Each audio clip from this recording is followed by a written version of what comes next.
I hope you all are doing well. Dear students, आज मैं आपके लिए क्लास 10 की केमिस्ट्री की बुक से टॉपिक लाया हूँ बॉयल्स लॉ, बॉयल्स का कानून, बॉयल्स का सिद्धांत। डियर स्टूडेंट, तो लॉ कुछ इस तरह है। Boyle's law states that for a fixed amount of a gas at a constant temperature, the volume of a gas is inversely proportional to its pressure. Dear student, दरअसल ये जो law है ये हमें ना रिलेशनशिप बताता है प्रेशर और वॉल्यूम के बीच। डियर स्टूडेंट, लॉ में इस लॉ में एक लफ्ज़ इस्तेमाल किया गया इन्वर्सली प्रोपोर्शनल और एक लफ्ज़ होता है डायरेक्टली प्रोपोर्शनल। डियर स्टूडेंट, पहले मैं आपको इन्वर्सली प्रोपोर्शनल और डायरेक्टली प्रोपोर्शनल को समझा देता हूँ। Suppose we have two quantities 60 kg and 60 kg। Dear student, इसको हम A सपोज कर लेते हैं और इसको B सपोज कर लेते हैं। डियर स्टूडेंट, अगर हम ना A को 65, इसके अंदर 5 बढ़ा दें, इसको कितने कर दें 65 kg कर दें, तो इन्वर्स कहते हैं उलट को। तो ये जो 60 होगा ये 5, इसमें 5 kg बढ़ा है, तो ये जो 60 जो हमारे पास क्वांटिटी B है इसके अंदर 5 kg डिक्रीज हो जाएगा, यानी ये 55 kg हो जाएगा। डियर स्टूडेंट, इसी तरह अगर हम इसको अगर हम 70 बढ़ा दें, डियर स्टूडेंट एक क्वांटिटी को हम क्या कर दें 70 kg कर लें, तो ये जो होगा ये जो B क्वांटिटी होगी ये 60 से 10% इंक्रीज हुई है A, तो A 60 से 10 kg इंक्रीज हुई है, तो जो हमारी B है ये इन्वर्स रिलेशनशिप में जो ये 60 होगा ये और 10 कम हो जाएगा, मतलब 50 रह जाएगा।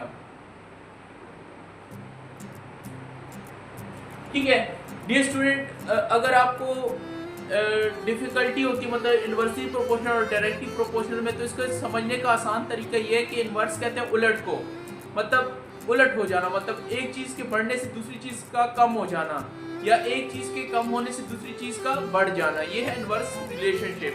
और डियर स्टूडेंट, डायरेक्ट रिलेशनशिप ये होता है कि एक चीज़ के बढ़ाने से दूसरी भी चीज़ उतनी बढ़े, या एक चीज़ जितनी कम की है तो दूसरी भी उतनी क्या हो जाए कम हो जाए, तो ये डायरेक्ट रिलेशनशिप होता है।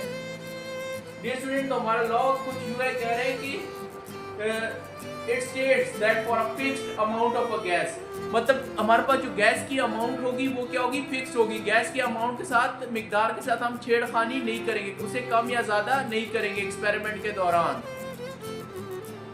और टेम्परेचर को भी हम क्या रखेंगे कांस्टेंट रखेंगे, एक जैसा टेम्परेचर रखेंगे। फॉर एग्जांपल अगर हमारे पास टेम्परेचर 100 डिग्री सेंटीग्रेड है तो 100 डिग्री सेंटीग्रेड रहेगा थ्रू आउट एक्सपेरिमेंट, या और अगर 50 डिग्री सेंटीग्रेड है तो थ्रू आउट एक्सपेरिमेंट हमारे पास 50 डिग्री सेंटीग्रेड रहेगा, या हमारे पास अगर 25 डिग्री सेंटीग्रेड है तो थ्रू आउट हमारा 25 डिग्री सेंटीग्रेड रूम टेम्परेचर ही रहेगा, इसे कहते हैं कांस्टेंट टेम्परेचर।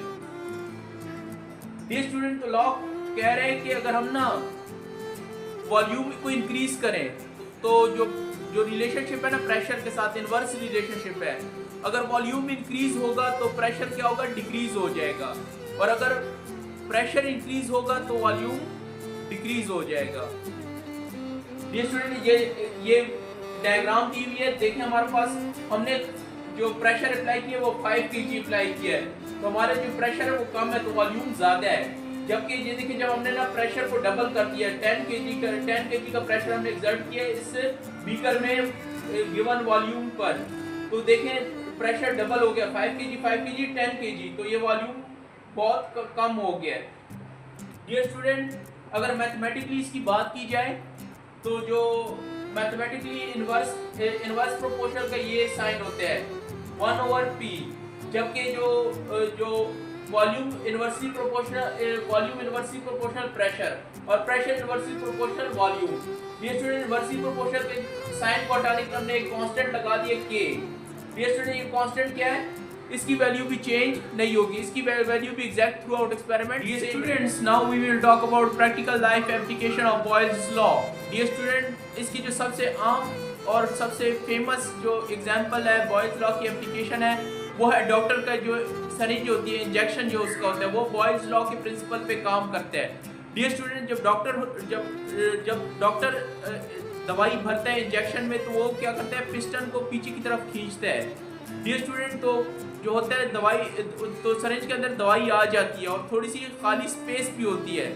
लेकिन डियर स्टूडेंट, जब वो इंजेक्शन पेशेंट को लगाने लगता है तो उसकी जो वो क्या कहते हैं वॉल्यूम उसका डिक्रीज करता है। उसको पहले पिस्टन को फॉरवर्ड पुश करता है और कुछ जो है ना ड्रॉप्स उसके दवाई की बाहर की तरफ फ्लो, जो स्प्रिंकल की तरफ फुहारे की तरह निकालता है, ताकि ये जो दवाई सिरिंज से बाहर कैसे निकलती है, वो ऐसे निकलती है कि जब उसका वॉल्यूम ज़्यादा होता है तो प्रेशर उस पर कम लग रहा होता है, तो दवाई जो है ना अगर हम पेशेंट के वेन में लगाएंगे तो दवाई अंदर नहीं जाएगी, दवाई नहीं निकलेगी सिरिंज इंजेक्शन से।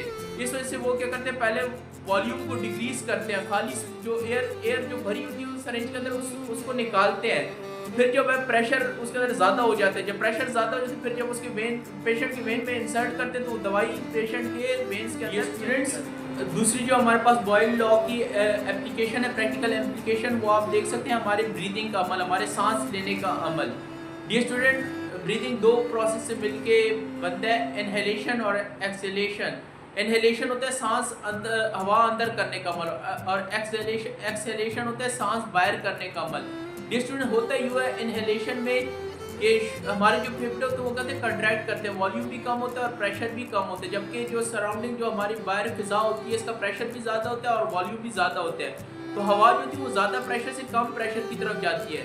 तो जब हम ना इनहेलेशन करते हैं तो बाहर सराउंडिंग से, इन्वायरमेंट से हवा हमारे फेफड़ों के अंदर दाखिल हो जाती है और हमारे जो फेफड़े होता है उसका वॉल्यूम भी एक्सपेंड कर जाते हैं और प्रेशर भी एक्सपेंड कर जाता है। अब जब हम एक्सहेलेशन करते हैं तो हमारे जो अंदर प्रेशर ज़्यादा होता है और बाहर प्रेशर कम होता है, तो हमारे फेफड़ों जो होते हैं, हवा जो थी वो ज़्यादा प्रेशर से कम प्रेशर की तरफ जाती है, तो हमारे फेफड़ों से हवा बाहर इन्वायरमेंट सराउंडिंग में रिलीज हो जाती है, इसे कहते हैं एक्सहेलेशन। और ये भी क्या है, बॉयल्स लॉ की। तीसरी हमारे पास जो एप्लीकेशन है, प्रैक्टिकल एप्लीकेशन बॉयल्स लॉ की, वो है बाइसाइकिल पंप। डियर स्टूडेंट, जो हम साइकिल या मोटरसाइकिल की जो टायर में हवा भरते हैं वो भी बॉयल्स लॉ के कानून के तहत जो है ना टायरों में हवा भरी जाती है। डियर स्टूडेंट, होता ही हो कि जब टायर में हवा नहीं होती तो वॉल्यूम भी क्या होता है, कम होता है, और प्रेशर भी अंदर क्या होता है, बहुत कम होता है। बाहर की साइड जो हवा होती है उसका प्रेशर भी ज़्यादा होता है और वॉल्यूम भी ज़्यादा होता है। डियर स्टूडेंट, तो इसी तहत जो हवा होती है वो ज़्यादा, बॉयल्स लॉ के तहत वो ज़्यादा प्रेशर से कम प्रेशर की तरफ जाती है, तो सराउंडिंग की जो हवा होती है वो हम टायर में भर देते हैं। डियर स्टूडेंट, तीसरी हमारे पास जो मिसाल है वो है स्कूबा डाइविंग। डियर स्टूडेंट, जो हम अंडर वाटर जो डाइविंग करते हैं और अपने साथ ऑक्सीजन सिलेंडर लेके जाते हैं वो भी बॉयल्स लॉ के सिद्धांत पे हमारे पास चंद कॉमन प्रैक्टिकल एप्लीकेशन थी बॉयल्स लॉ की। उम्मीद है इस लेक्चर से आपको बॉयल्स लॉ अच्छी तरीके से समझ आ गया होगा। डियर स्टूडेंट, तो अगली वीडियो हमारी जो होगी वो चार्ल्स लॉ पे होगी। डियर स्टूडेंट, वो जो है डायरेक्ट रिलेशनशिप है टेम्परेचर और वॉल्यूम के दरमियान, चार्ल्स लॉ।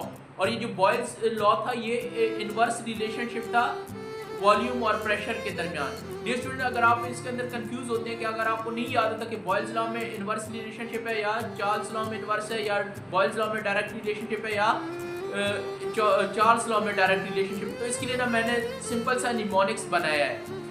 बॉयल्स का स्टार्टिंग अल्फ़ाबेट क्या है, बी।